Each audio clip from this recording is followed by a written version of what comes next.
Welcome, everybody. This is Mike Hirsch, pinch hitting for Sluggo Wasserman. He will be with us very soon. We're going to start out with two poems from our poet laureate, Mimi German. I hope that pronounced your name right. Mimi, if you could launch us out. And then as soon as Mimi's done, we're going to get into some cutting edge reporting directly from Washington, D.C., where a bunch of activists are lobbying members of Congress to challenge the legitimacy of the Trump election based on his participation in the insurrection on January 6th. But for now, we're going to start out with two wonderful poems. Please take it away, Mimi. Well, it's Mimi Gurman, if I'm not mistaken. Am I right, Mimi? It is Gurman. Mimi Gurman. Thank you so much, Marla. So I attempted to write a poem about my feelings about Leonard still being in prison, and it is definitely not ready for prime time, that's for sure. So I found two very short poems that suit this time, I think. And the first one is just called Haiku. Peace walks on water, too radical to flower, seeding only dreams. The second poem is called Murmurings in the Canyon. I live in the southeastern corner of Oregon, surrounded by canyons and all of the wildlife that comes along with this area. Murmurings in the Canyon. It's up to the people to free all the people in order for the people to be free, said Coyote. Lovely. Thanks. Looking forward to the show. Thank you so much, Mimi. And I think what we're going to do is start out with a deep dive into the controversy surrounding fluoridation of public water supplies. Is that correct? Are we ready for that presentation? That would be with Doug. Yeah, I'm ready. All right. I'm going to read a little bit first. So my dad was a lifelong conservative Republican, but also a devout Christian, like Jimmy Carter. He followed Carter's example and did Habitat for Humanity. So when Jimmy Carter was governor of Georgia, the state passed a mandatory water fluoridation. Carter likely signed it. In 2016, civil rights leader Andrew Young, a good friend of Carter's, wanted the Georgia fluoridation law repealed and an end to fluoridation. So I wrote to Carter asking him to talk to Young about fluoridation. Carter kindly responded to my letter, writing that he would talk to Young about it, but I don't know if that conversation ever took place. Okay, now I'm going to share my screen. Okay. Are you ready to sink your teeth into the presentation? Yeah, okay. This is a picture of mild dental fluorosis, which is increasing in the U.S. The chance of a person getting this goes up when as an infant they get a big doses of fluoride, such as when fluoride-fed infant formula prepared with fluoridated tap water. In other words, if a parent takes some powdered infant formula, prepares it with fluoridated tap water, they get a gigantic dose of fluoride. Okay, this is another photo of mild dental fluorosis with brown staining. As an infant, this person was fed infant formula prepared with fluoridated water. This photo shows severe fluorosis, which means the teeth are pitted, the enamel chips away, and there are brown stains and they get tooth decay. This happens with 3 times higher levels of fluoride in the tap water than in standard tap water. Until the 1980s, the government considered this an adverse health effect. But in the 1980s, pressure from advocates for fluoridation and regulatory concerns resulted in the EPA declaring this was only a cosmetic effect. I include this to show problems within the EPA regulatory process. Yeah, it seemed to advance to the next slide here. Okay, while you're working on that, we have John Fitzgerald from Congress. John, how long can you stay? Do you have to get going in the near term, or can we get to you after the fluoride presentation? You can take me after the fluoride presentation. I just got home from the Hill and I'm all set. Take your time. Thank you so much, John. You bet. And so keep going, Greg, if you can figure out. There you go. Okay, now it just advanced. Okay. This is another photo of severe dental fluorosis. This is a very rare condition that occurs with high levels of fluoride in the tap water. Okay, here, fluoridation is considered a public health trade-off. Less tooth decay, but more fluorosis. This chart shows the increase in fluorosis over time, and it's even higher today than when this chart was made. The top chart shows what was expected to happen in 1950, but the bottom chart shows what actually happened. Fluorosis has gone way up, but the benefit has gone way down and has disappeared in some data. Fluoride toothpaste has helped, and it has reduced or eliminated the benefit of fluoridation.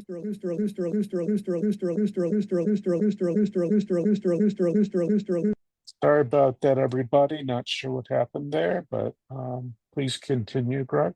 Or Greg, Doug, I'm Doug, sorry. you got a mute. Doug, unmute, please. Well, while we're waiting for Doug to unmute, Marla, Oh, you have I your just hand up? unmuted it. I saw the button. Okay. Oh, good. Basically, what I asked for the to a little advisory to put in the water quality report to advise parents to use non-fluoridated water than when they're preparing infant formula. Now, this chart shows the gigantic dose these infants get in terms of fluoride. As you can see, it's way higher than any adult would get and much higher than a breastfed baby would get. Now, what happens is if an infant continued this dose for many years, they would probably get a big risk of severe dental fluorosis and maybe even skeletal fluorosis. Once again, I can't seem to advance the slide. Okay, while you're working on that, Marla, do you have a question for this topic right now, or did you have something else you needed to say? Thanks, Mike. Yeah, I'm really curious about the but I was really wanting to wait until after the presentation. Okay, So that's great. I That's do have a great. question for Doug, but not for this moment. Well, I'm wondering if I was talking to somebody named S. Caruso who said he has the presentation. He said he could run it for me because even though it runs perfectly fine on my computer, now that I'm on this Zoom call, I can't seem to advance the slides. Gotcha.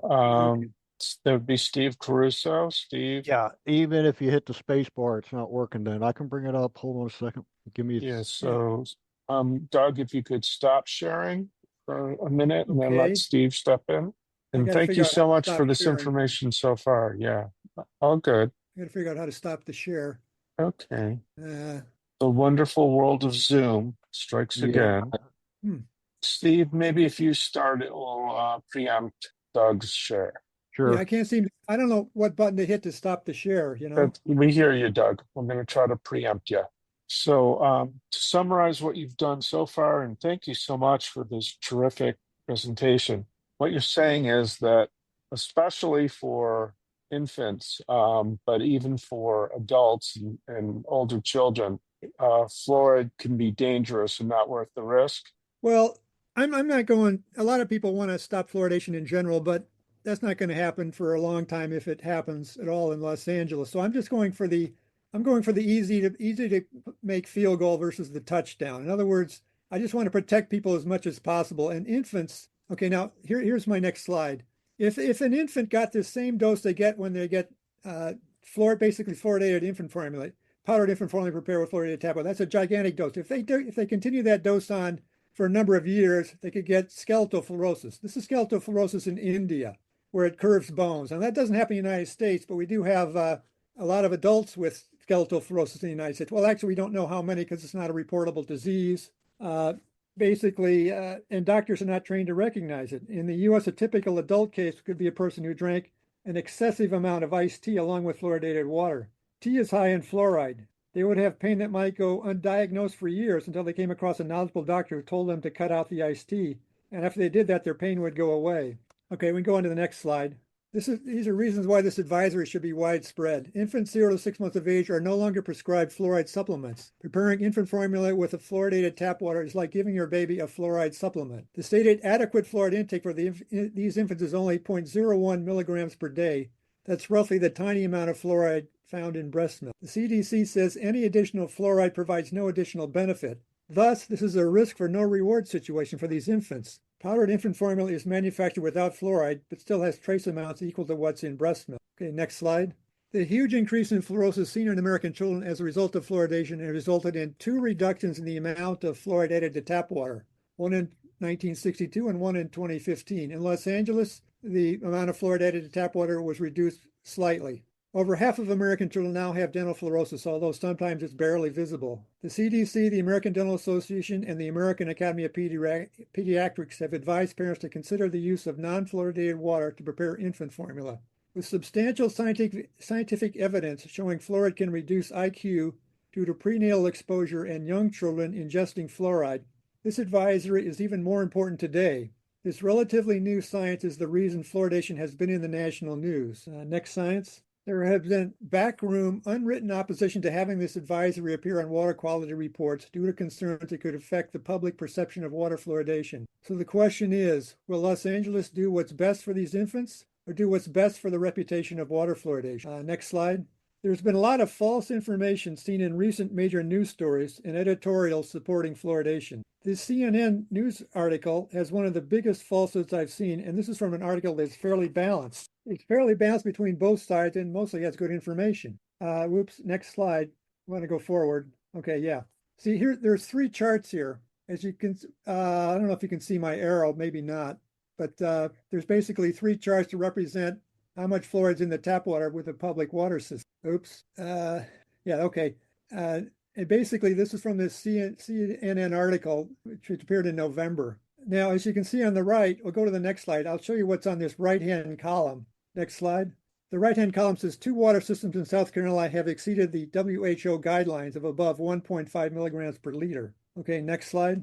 And this is what this is below the chart on the CNN article. The data source CNN used actually has 15 of these water systems in South Carolina, not 2, and that's just one state. There are hundreds of these water systems in the U.S. reporting data to the CDC. Okay, next slide, and that's it. Basically, we have a lot of water systems in the United States with high levels of natural fluoride, and in these water systems, people are not being adequately notified, especially the parents. Basically, as I said before, this is because some people who advocate for fluoridation want to protect the reputation of fluoridation, don't want basically water with fluoride to be proper advice given about it. So hopefully in Los Angeles, the water system has already given me a positive response to my suggestion. So they might actually include this advice in their next water quality report. Now, that's about as far as I can go as a public citizen to getting the advice out there. But at least if it's in a water quality report, even though not many people are going to look at it or see it, it's publicly available, and I can point to it and say, look what the city water department says. Doug, Doug, hold on for a second. Thanks so much for your presentation. We have 3 hands up right now, so we'll go to those questions, and then we'll continue on after that, if that's okay. Sure. So LYNN FEINERMAN, your question, please. Yes. Hi. Thanks, Mike. Thank you, Doug. My understanding is that California water supply is by law fluoridated, and I am wondering how individual citizens or how the people can counteract this while we are under the effects of fluoridation. Is water filtering effective? Is there anything that can be done to clean tap water in this regard? Yes, well, let's talk about the mandatory law first. In 1995, the mandatory law was passed. Now, it was an unfunded mandate. The legislators weren't going to pay money for this. So what it means is that if somebody comes to your town with a big pile of money, and they can force your town to fluoridate, but towns are not forced to fluoridate in California unless somebody comes along with a huge amount of money to pay for the infrastructure. But this law did result indirectly in the fluoridation of Los Angeles and San Diego, which had resisted fluoridation for decades before that. Now, in terms of removing fluoridated water, there's 2 very good systems that can remove pretty much all the fluoride in your tap water. There's reverse osmosis and distillation. There's other filters, but they often are not very effective after a period of a month or 2. The basic thing is you want to avoid fluoride as much as you can, just for your general health. Now, obviously, fluoride toothpaste is effective. If you have a tooth decay problem, fluoride applications by the dentist, fluoride toothpaste, they can help reduce tooth decay. But the point we're trying to make is that we don't want to be swallowing it. And of course, people only consume 1% of the tap water that's produced. So 99% of the water fluoride added to tap water just becomes an environmental pollutant, goes down the drain.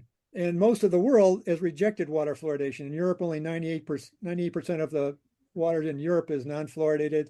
Most of the countries in the world have rejected this. About 7 have rejected it after they started doing it within the last few decades. The last country to reject water fluoridation was Israel. It stopped it several years ago. So in certain cases, fluoridation may help reduce tooth decay, but the benefit is very, very small now, if it's anything. And we believe the risks are worse. Thank you. We've got a few more questions, and then we'll continue. Dr. Ruth Strauss, please. Hi, thank you so much. I was really looking forward to this because it's an area in my medical knowledge that's really vacant. What I wanted to ask you is, do you have any, and of course the medical profession is always kind of late to the party, so I'm actually very glad to see that the Academy of Pediatrics has come out with a, warning about this. Do you know, and I could do a search, but I'm just going to ask you, do you know of any papers on the neurologic problems with fluoride, and is it in utero? Is it during the first year? Could I be getting demented because I'm still brushing my teeth with tap water? Or maybe I'm just going to be demented and never mind the tap water. But do you have any information on that? Well, it's interesting what happened here in 2006. This fluorosis risk from infant formula was first admitted, but then it became a powerful talking point in referendums on fluoridation. Sometimes people get to vote on it, whether they want it in their tap water or not. So by 2011, 2012, the advice from, for example, the American Academy of Pediatrics, which is for strong supporters of fluoridation, they basically didn't want to inform their membership about this fluorosis risk. They wanted to suppress this information as much as possible because it cast a negative light on fluoridation in general. So, for example, the American Dental Association, they first said, well, tell the parents to use non-fluoridated water to prepare infant formula. But by 2011, they changed that advice to saying, well, the healthcare provider can recommend fluoridated water for infant formula preparation as long as the healthcare provider was aware of the fluorosis risk. But they never said the parents had to be informed, which is the problem. The parents aren't being informed. And this has happened basically because, like I said, they want to maintain the reputation of fluoridation. In Ireland, when this came out in 2006, the chief fluoridationist said, well, this could mean the end of fluoridation in Ireland. So they said, well, we're not going to make this advice standard. So that's what I'm trying to do, get this advice to become more standardized. Now, in terms of the neurotoxic risk, it's primarily for unborn babies and young children. This is where the IQ studies have found a reduced IQ. Now, if you're an adult, what happens if you drink fluoridated water your whole life? There's going to be more fluoride in your bones. It goes into your bones like lead goes into your bones. Probably not good, but if you're an adult, the risk is probably a lot less for a neurotoxic effect. I would suggest going to the Fluoride Action Network if you want to read up on the neurotoxic effects. Hey, Doug, if you could drop the link for that network, that would be great. And I want to pass the baton over to Sluggo Wasserman. Thanks for Doug, popping in, can you Sluggo. guys hear me? Yeah, we can. Yeah, we can hear you, Harvey. And, okay, I'm Harvey, with you. Thank you, Harvey. Doug. A very powerful, important presentation. Really appreciate it. Thank you. This is one thing that I support. Not that I have teeth to brag about, but I support the banning of fluoride. The thing that convinced me is that when kids are growing up, you make baby formula with tap water. A lot of people do, and we did. And then it gets, if there's fluoride in the tap water, it gets concentrated in the formula. I mean, it's very disturbing to me. So anyway, it was a good presentation. Nancy NIPARKO, is Nancy on? Did she want to speak? And then we're going to go to John Fitzgerald. And MYLA, go ahead. I can speak.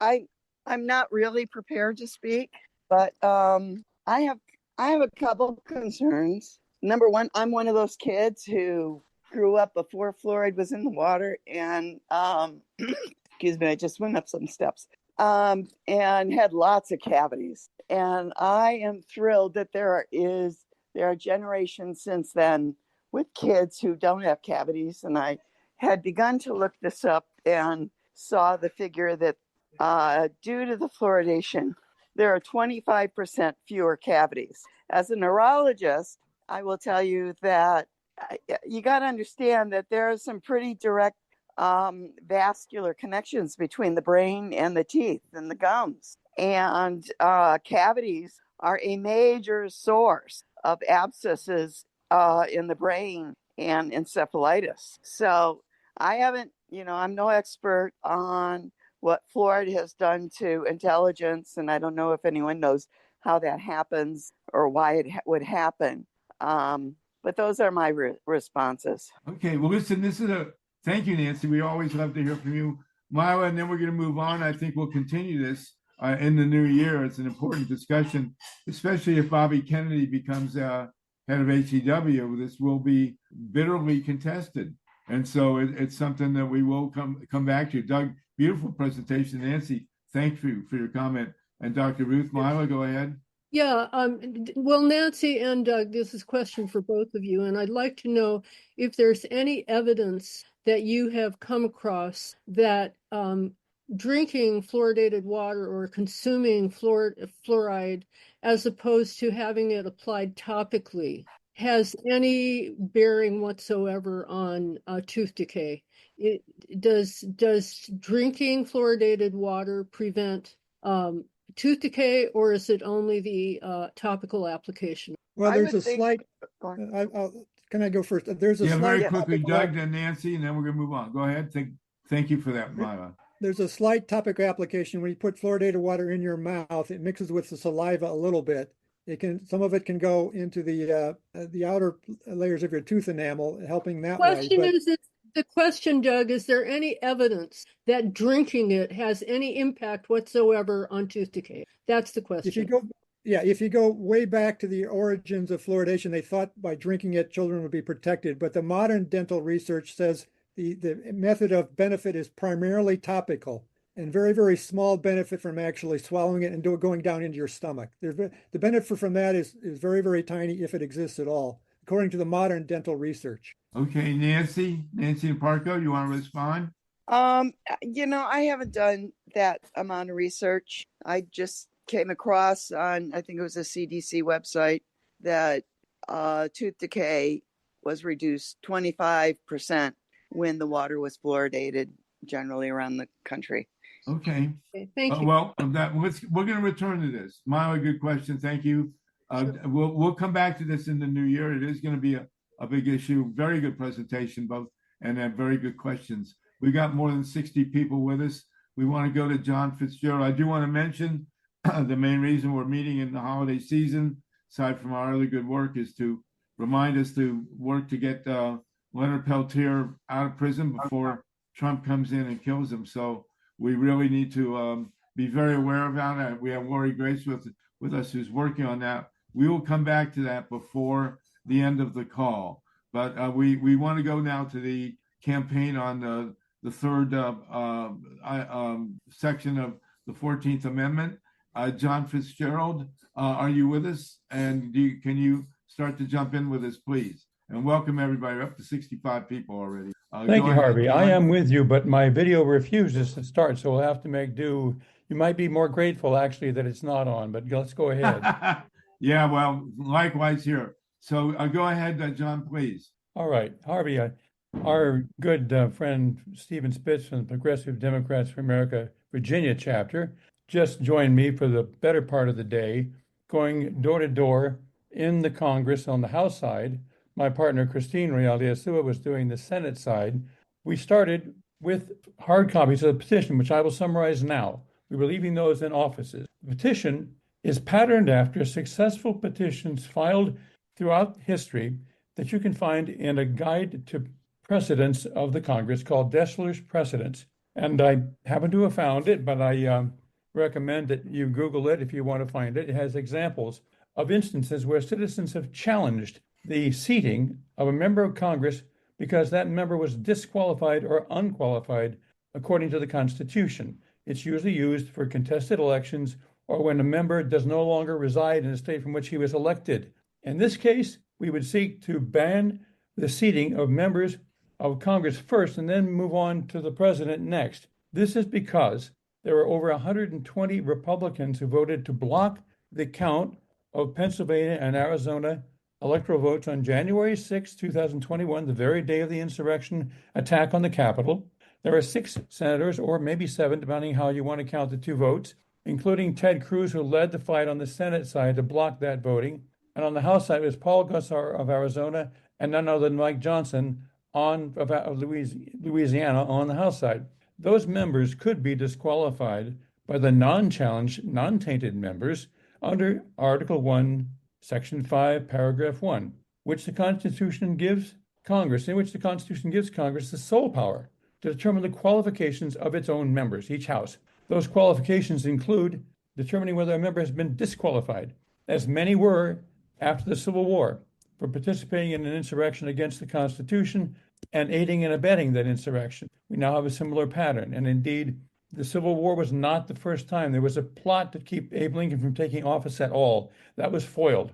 But when they wrote the 14th Amendment, they had that in mind as well as the Civil War itself. So we would start there. We suggest that the members set aside those members and not seat them. They would be replaced either by a governor appointment or a special election. But in the meantime, the Congress would proceed to invoke the Electoral Count Act, which provides for instances where votes for disqualified or unqualified candidates for president cannot be counted, can be set aside. This is an instance of that. We have 2 Supreme Courts, Colorado and Maine.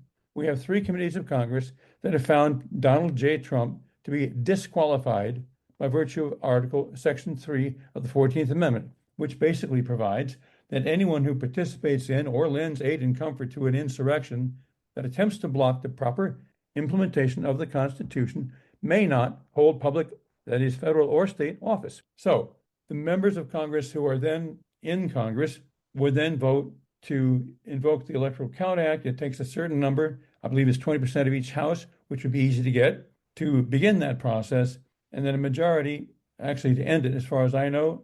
And I haven't read the act. It was amended in 22, but that provides essentially for setting aside electoral votes for Trump. Then Harris would be instructed, in fact, not only free, but instructed not to vote those votes because he's disqualified by any stretch of the imagination and by 5 different entities that provided that finding, 2 Supreme Courts in the states and 3 committees of Congress, at least 2. Anyway, if Trump were disqualified, then it goes to the 12th Amendment. The 12th Amendment says, if no single candidate has a majority of electoral votes, the House of Representatives will decide who will be president, but their choice is limited to 3 people, the top 3 vote getters of electoral votes. In this election, we only have 2 recipients of electoral votes. They are Trump and Harris. Therefore, by working of the 12th Amendment, Harris would become president, and the question would then become, does she take J.D. Vance as her vice president or not? Our petition outlines 2 reasons at least why J.D. Vance is disqualified also, because of legislation he's introduced and sponsored and co-sponsored. One he sponsored and the other he co-sponsored, basically declaring that January 6, 2021 was not an insurrection, despite the findings of every authority on the planet. And number 2, his attempted legislation would have prevented the Department of Justice from suing Trump and his colleagues for participation in that. And so those 2 things are lending aid and comfort to insurrectionists after the fact. In other words, encouraging them to continue to resist and maybe try it again. And so we would say J.D. Vance is also disqualified, but that takes a vote of the Congress. So that is it in a nutshell, although there's plenty of detail. The petition itself is 8 pages long, single-spaced. I've got a 52-page memo giving further background on it, but I'm happy to answer any questions. And by the way, we delivered them today, too. Well, John, office, that's pretty. I'll just say real quick. That's like hearing a nuclear weapon go off in the house of the government here. Look at this. The 14th Amendment was passed after the Civil War. The insurrectionists that they were aiming it at were, of course, the Confederates who rebelled and tried to leave the Union. And Donald Trump certainly fits that mold. What kind of response are you getting? I mean, That's is there any chance that this is going to advance? Harvey, that's a very good question. This is actually pretty neat stuff because it's all in black and white in the Constitution. 6 constitutional scholars that we cite in the memo and in the electronic version, we have links to their law review articles or their other publications explaining why they agree with this approach. But it takes a member of each house to advance the either resolution or the motion to do this. And the House side, many people would turn to Jamie Raskin because he led one of those committees that found that those facts to be. John, are you saying just one? I'm sorry to interrupt. Just one member of each house can advance this? Yes, each house can, any member can, when we start with the seating of the members themselves, it is generally what's called a privileged motion, which means it takes precedence over other business that may come before the body because it has to do with making up the body itself. First, you have to decide who sits in the Congress. That's the first thing they do.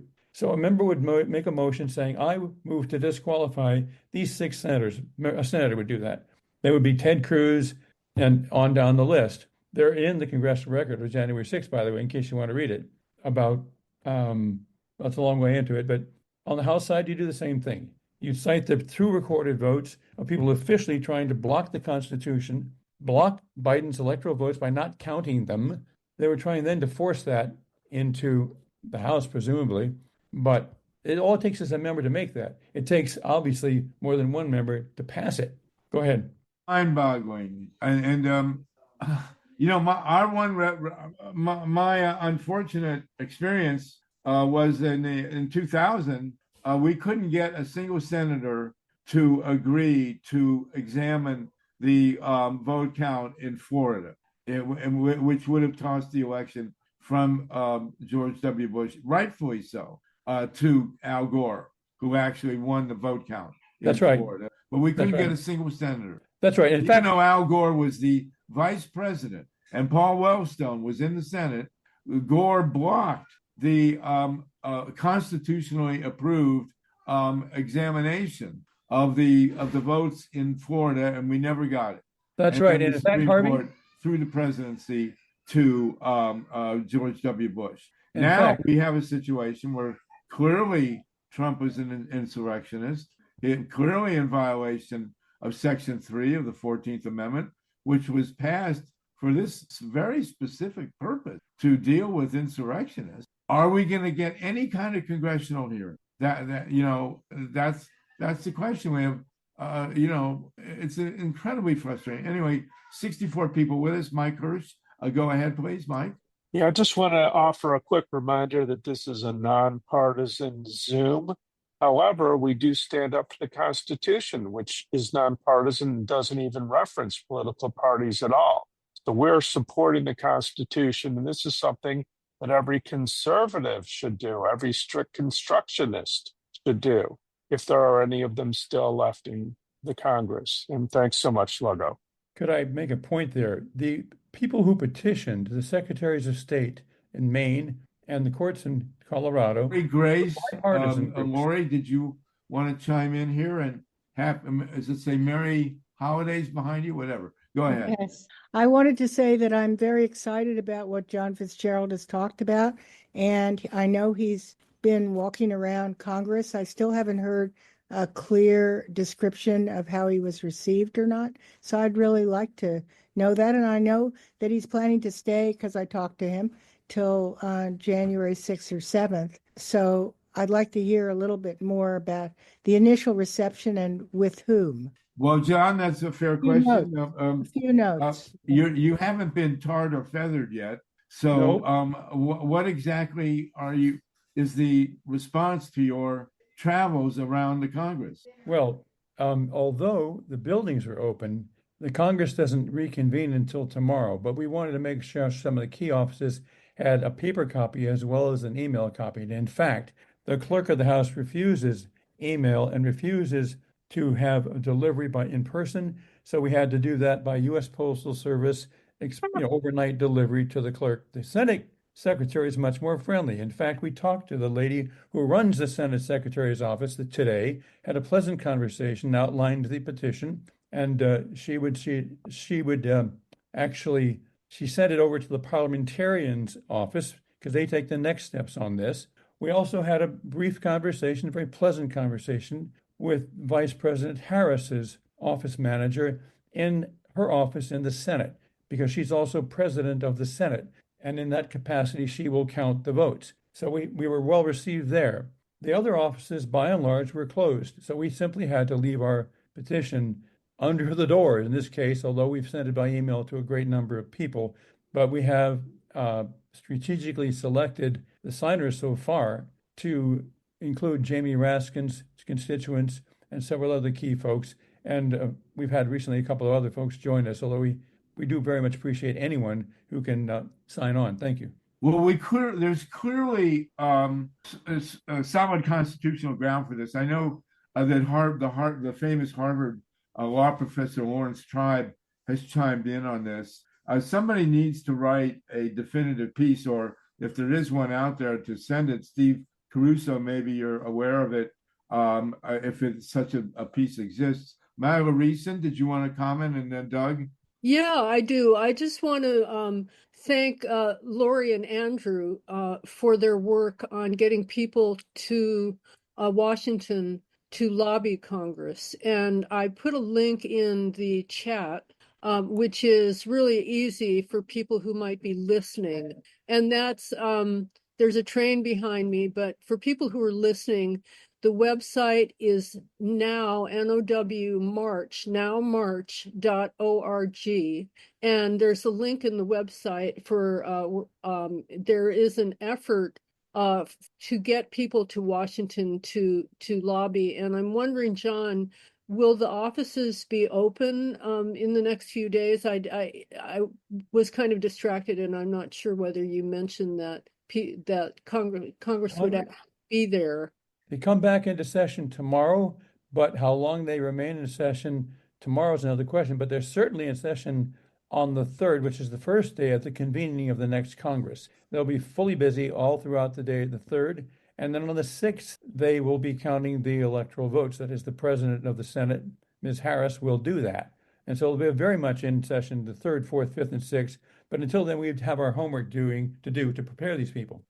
So what exactly, I know you went over it, but if you could just repeat, what exactly are we asking our representatives in Congress to do on the 6th? On the 6th, we would ask them to basically to instruct through the Electoral Vote Count Act, which was amended in 22, or maybe they could act without it because future Congress, one Congress does not bind the next Congress in its actions, but they can do it either way. They would simply be instructing Harris not to count the electoral votes cast for a disqualified person, namely Donald Trump, who has been disqualified by every institution that has had a contested hearing on that, including the House of Representatives and including the Colorado and Maine authorities, including the Supreme Courts of those two states. Oh, well, we will meet again in a week, which will, I guess, be December 5th. Is that right? Tomorrow, of course, is a national holiday because it's my 79th birthday. And then January 1st, I'll be 80. So, but the next meeting, our next meeting is January. Monday is January 5th. Is that right? 6th. All right. So we'll be meeting January 6th, and we'll be discussing this in great detail. Dave Saltman, and then Doug. Dave, go ahead, please. Got to unmute you, bro. And then Doug, you brought this up, Dave, in the last gathering. Go ahead. Happy birthday, Harvey! Congratulations. Thank you. You're almost 80. You and me are the same age. So my age is finally matching my IQ. So go ahead. By the way, I don't have the hand thing on my. All right, don't worry about it. We got you. Yeah, just keep going. And I can't. Go ahead, and then we'll go to Doug. I can't see the chat either, so I don't know why. No problem. Just keep going. Stating the fact. Okay, so here I have two questions. Even I thought this was a great idea. I pitched it last time. Here are my two questions. Number one, if let's say that the Trump's bid is rejected and he can't be president, does that automatically trigger the line of succession? In other words, does that mean Vance is president? No. Question number two, to what degree do you think that if Trump is denied the presidency, this would lead to a civil war? Two good questions. I've got good answers for him. Let's hear it. Okay. First answer is no. If Trump is denied the presidency, the 12th Amendment kicks in, which then says if nobody had a majority of the electoral votes cast, the House then votes a vote of one vote per state in the House, and they might be Republican majority, but they must choose from the top 3 recipients of electoral votes. In this election, we only have 2 recipients of electoral votes. As far as I know, it's Harris and Trump. Therefore, by default, the House could only choose Harris and she would become the president. And therefore, that would be something to write about. Oh my God. Good questions, Dave, as always. Thank you. Harvey, he had a second question. He says, what about the Civil War we're going to trigger, or the insurrection again? And the last paragraph in our memorandum, which was also sent to the mayor of Washington, who happens to be in charge of the National Guard of Washington, was that she and the Capitol Police and the Sergeant at Arms would do well to prepare 2 things. 1, to set aside those members who are to be denied seating because they supported the insurrection or lent aid and comfort thereto. and not let them on the floor, or maybe sequester them outside the building so they don't cause a ruckus. And number two is to have people prepared to keep order in the Capitol well in advance of January 3rd, like on the 2nd or so from then on. That's all. Well, but of course, the Civil War would involve a lot more than the Capitol. Yes. So maybe there would be an agreement between the red states and the blue states to separate. I would love to see California, Oregon, Washington, and Hawaii become a country. We would call it Ecotopia, as Ernest Callenbach did 50 years ago. Yeah. But listen, this is Donald Trump only won by the tightest margin since 1968 in the popular vote. He won by less than 2 million votes. So, and then in 1960, those are the three most, the tightest elections in the last 70 years. So, it's not an overwhelming majority. And by the way, I have to say it's been highly interesting the splits that have developed in the Trump world. Today, Steve Bannon, Trump's chief advisor, vehemently attacked Elon Musk. I was shocked to see that. So who knows what's going to happen here? But Dave, those are great questions, and we will be able to discuss it in a week. It's way more. The transition period with Trump has been way more interesting than any of us ever imagined. I mean, my God, what total chaos. I think we have a civil war going on already, frankly, and it's on the right.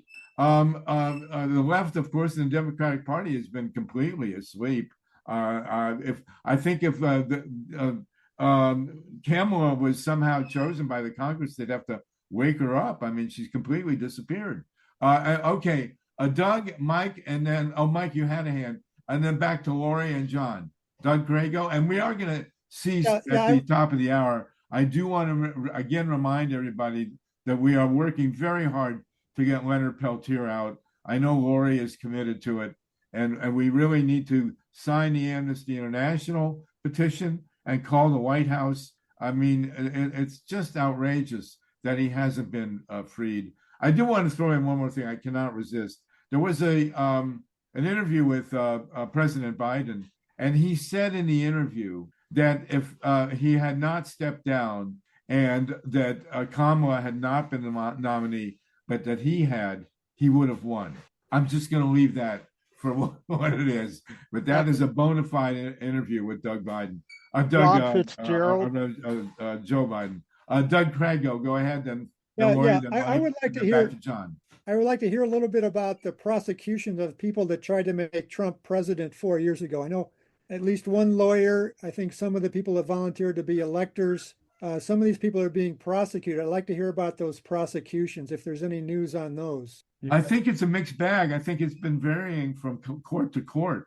But I can't. Mike, do you have a definitive word on what's happening with the various January 6th prosecutions? I think that they're pretty much on hold because Trump has vowed to pardon them for doing that, which is probably another reason why he should be kept out of the White House. Yep. It's like if anybody's had an infestation of cockroaches or something, you get rid of them, you think they're gone. Here they come back again. My question was, does the House have to select the president? Is it a may or shall? And what if they refuse to select anybody for president? What happens then? I believe that the 12th Amendment is not a permissive amendment. It's a process that is required, and it really wouldn't make much sense not to have it. That is, let's put it this way, unless all of the electoral vote recipients were disqualified, which Harris is not. If in some future moment there were two disqualified candidates and nobody got any electoral votes, then your question would lie. But right now, I think it's mandatory. Thank you. Thank you, Mike. We will put stuff out about this through our mailing list. I'm going to try and develop an article about it or some kind of document so there's clarity. This is this has never happened in U.S. history, as you all know. As I will repeat, in 2000, where there was clear fraud and election disenfranchisement in Florida, more than enough to change the electoral outcome, having nothing to do with Ralph Nader. We could not get a single senator among the Democrats to come forward and ask for the committee hearings that were mandated in the Constitution. The real question will be, will there be a senator willing to come forward to put this on the floor? Reminding you that we couldn't get it done. Not one would come forward in 2000. One of the worst moments in American history, as far as I'm concerned. And the guy who made sure that nobody came forward was Al Gore. Al Gore threatened U.S. Democratic senators against coming forward and demanding the constitutionally mandated recount in Florida. It was outrageous. So is it going to happen again? Well, when we meet, we'll know. But, you know, what can I tell you? I'm not a senator. So here we go. Lori Grace, you are a senator. How will you vote I'm not a senator. on January 6th? Okay, so I just wanted to say there's two things. One is some of you may know about a concurrent effort from this woman, Jessica Denson. It's a whole nother topic.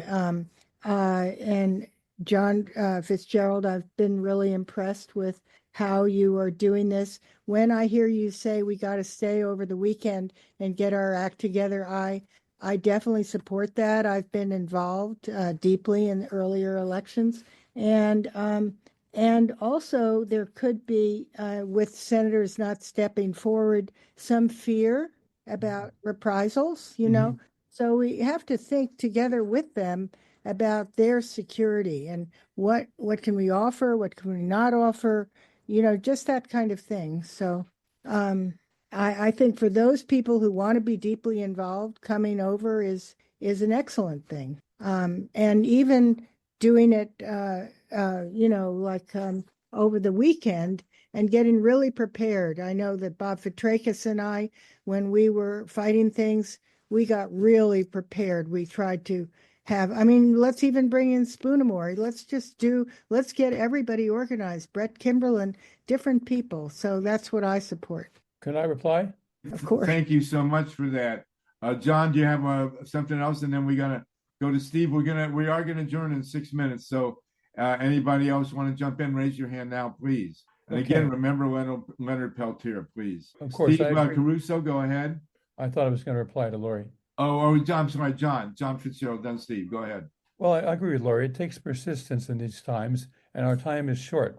But I also, and I would like to add that your point earlier, Harvey, about Trump winning by a slim margin, I would say that if you look at what the Brennan Center at the New York University School of Law has done in assessing the changes in voting procedures in over 20 states to curtail access to the vote in one way or the other, helped Trump, hurt the Democratic vote, and is blatantly illegal under Section 2 of the 14th Amendment, which is not included in our petition, but is treated in my longer memo. Had that not been done, had they not curtailed access intentionally, I don't think Trump would have gotten the majority of the votes in the swing states, especially. So I'll stop there. Yes, well, it's certainly, you know, Greg Palast argued on our call that between 10 and 20 million people were disenfranchised, mostly people of color. We've been through this before. It just makes my blood boil. So, you know, Steve Caruso, Donald Smith, and again, remember Leonard Peltier, please. Steve, I see you put this up.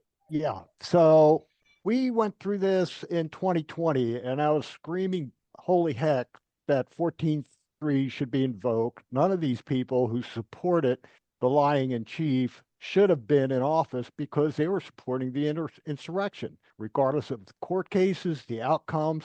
And now with the strip and flip election, as Harvey and Bob wrote about how many decades ago, okay, it seems like this is what it's come down to, that we've been gish-galloped the results. We've been slammed into the wall with this garbage of electronic voting and compilation, and here we are. So yeah, if we had this done in 2020, we wouldn't have had all these problems the past 4 years. We did great.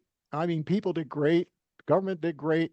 some respects, but having the insurrections in the office for 4 years and the guy in the background screaming and hollering all the garbage that he's been doing, it's just should have been gone. It should have never happened. Thank you. 100% right. Donald Smith, and then we're going to adjourn. Oh, John and Mike, you raised your hands. That's going to do it. But go ahead, Donald, please.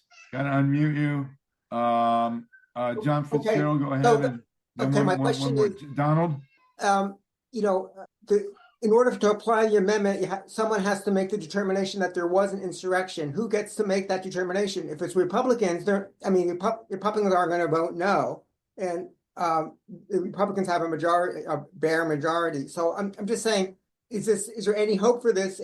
Because someone has to make the determination that the amendment applies, and who makes that determination?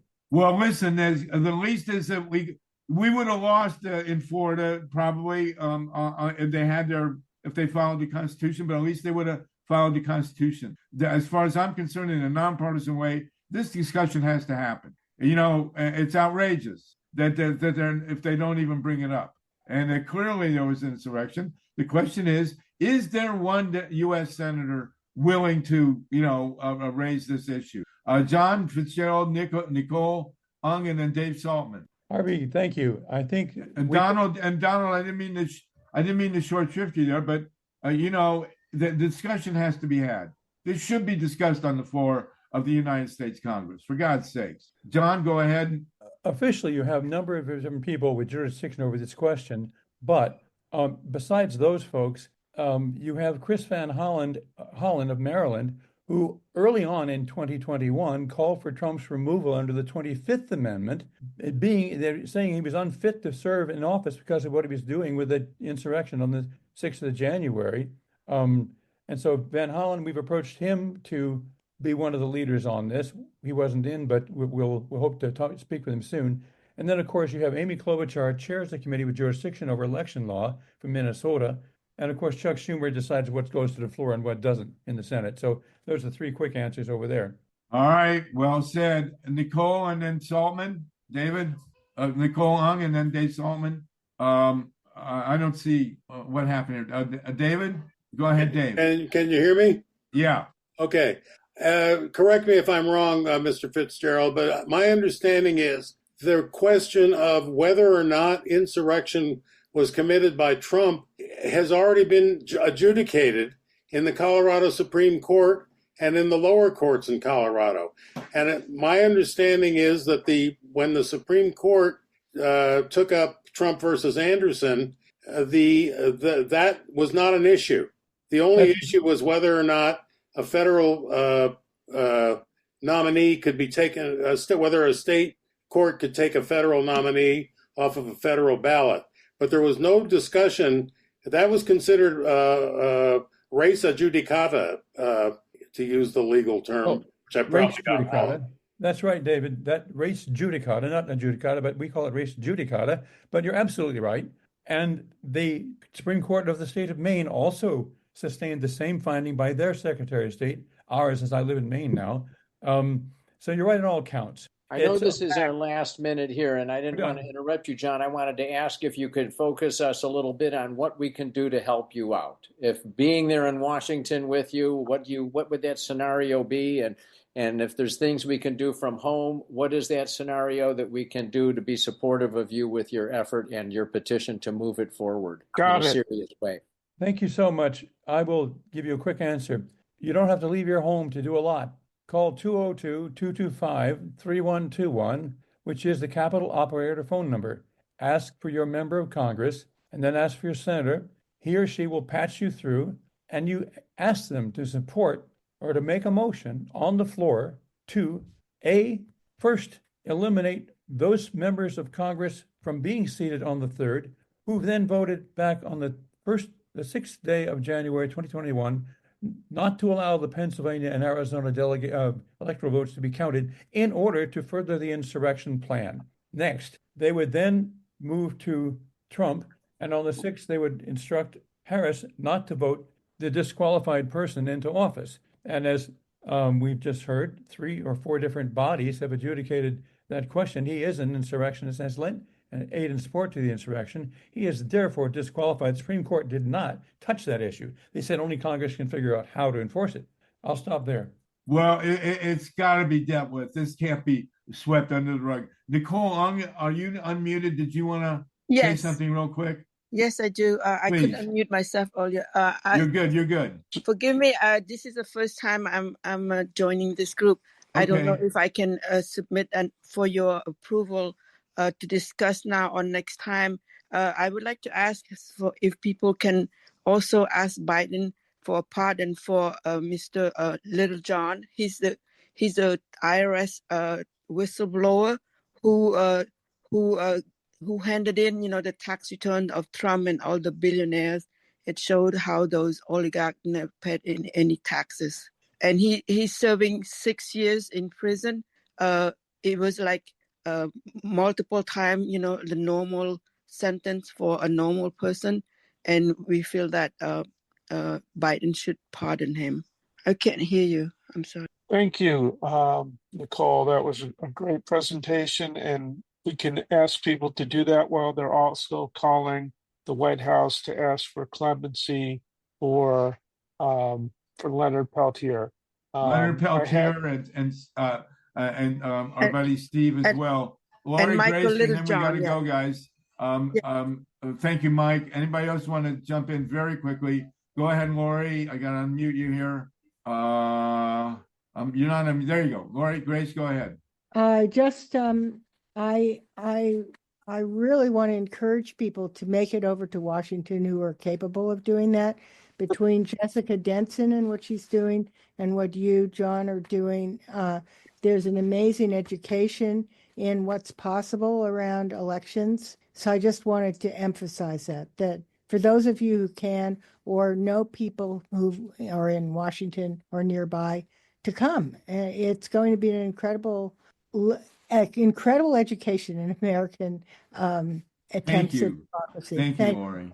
You've been great. You've been very supportive of all this. I do want to remind people we got to get, as Nicole has emphasized, we've got to get people out, get Biden to, for God's sakes, pardon Leonard Peltier, do whatever is needed, remand him to his tribe, but get him out of prison before he dies. We have to deal with that. I do want to throw in also, by the way, there was a big court victory. We featured this many months ago. A group of young people in Montana made a major lawsuit on the climate, and they won. I put it in the invite. There's a link there. We'll send it out again, but this is a very big deal, a lawsuit that was won. And the New York Times today, I cannot resist this, another attack on renewable energy on the front page of the New York Times. I mean, these guys are really out to lunch. Really pisses me off. I hope that's okay. Lynn, you get the last word, Lynn Feinerman. We still have 61 people with us. Go ahead, Lynn. Oh, I got to ask you me. So while I'm unmuting, I want to remind people, you are all required to go out and get drunk, stoned, or laid. Tomorrow is my birthday, and think of me when you're enjoying yourself. Okay, go ahead, Lynn. Yeah, I just want to say, may the new year bring us strength, solidarity, and the capacity to be merry pranksters in the service of upheaval against the fascist. Thank you, Lynn. Steve, do you want the last word? Steve Caruso, you raised your hand again. Yeah, John had his hand up, I thought too, but yeah, the people that are insurrectionists should not be able to vote as part of the Electoral College. And that's how it works. So yeah, if somebody says, well, I vote this, well, no, you're an insurrectionist, then there'd be a big argument or kerfuffle, whatever. But that puts the stop in it right there. 20% of each chamber of Congress would need to vote to bring an objection. And then it would have to get a majority vote, and any insurrectionists that were involved would be excluded. So put an end to it. That should have been done in 2020. Nobody stood up to it. Everybody's playing namby-pamby with it.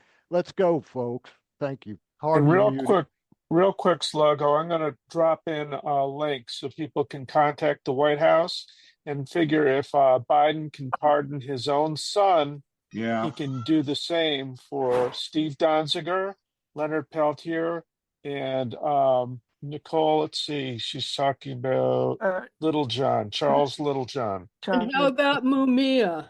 Yes. Okay, sure. Mumia also. So thank you, everybody. This was a great meeting, really worth doing. We appreciate it. I had over almost 70 people. We will meet again in 2025, a week from today.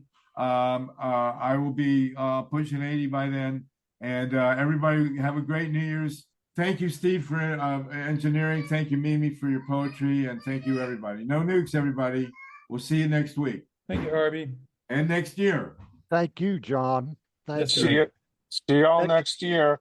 And for those who tuned in to hear a more extensive discussion of Leonard Peltier, I apologize we weren't able to focus on that to the degree we'd hoped, but we did discuss Leonard's case quite a bit last week.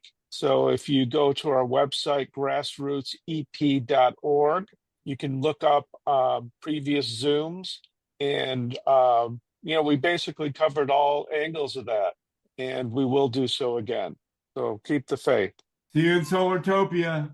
Happy birthday, Sluggo. Thank you. Thank you. And many more. Happy birthday, Harvey. No nukes, y'all. No nukes.